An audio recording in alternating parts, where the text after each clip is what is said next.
मेरे प्यारे दोस्तों, आप लोग को मेरा प्यार भरा नमस्कार। उम्मीद करती हूँ आप लोग स्वस्थ और मस्त होंगे। मैं एक झूमर गीत हंसी मजाक का गाने जा रही हूँ। अगर आप लोग को अच्छा लगे तो मेरे कमेंट बॉक्स में लिखकर जरूर बताएं, नहीं अच्छा लगेगा तो भी लिखकर बताइएगा। और मेरे चैनल पर जाकर मेरे वीडियो को पूरा देखिएगा, लाइक करिएगा, शेयर करिएगा, बेल आइकन दबाइएगा और सब्सक्राइब जरूर से जरूर मेरे चैनल को करिएगा। अपना प्यार और सहयोग और आशीर्वाद ऐसे ही देते रहिएगा। केकरा के होला जड़ैया हो, केकरा के बोखार, अरे केकरा के होला रतौधी हो, दिन सूझे न रात। केकरा के होला जड़ैया हो, केकरा के बुखार, केकरा के होला रतौधी हो, दिन सूझे न रात।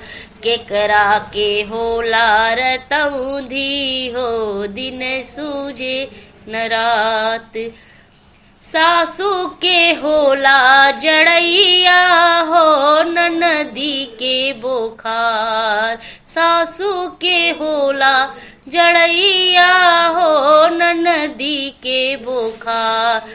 अरे बलमू के होला रतौधी हो, दिन सूझे न रात। राजा के होला रतौधी हो, दिन सूझे न रात। अरे केकरा के होला जड़ैया हो, केकरा के बोखार, अरे केकरा के होला रतौधी हो, दिन सूझे न रात।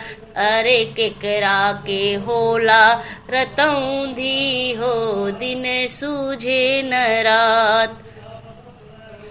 सासू के होला जड़ैया हो, ननदी के बोखार, सासू के होला जड़ैया हो, ननदी के बोखार। अरे राजा के होला रतौधी हो, दिन सूझे न रात। अरे राजा के होला रतौधी हो, दिन सूझे न रात। केथुआ से झारब जड़ैया हो, केथुआ से बोखार, केथुआ से झारब जड़ैया हो, केथुआ से बोखार। अरे केथुआ से झारब रतौधी हो, दिन सूझे न रात। अरे केथुआ से झारब रतौधी हो, दिन सूझे न रात।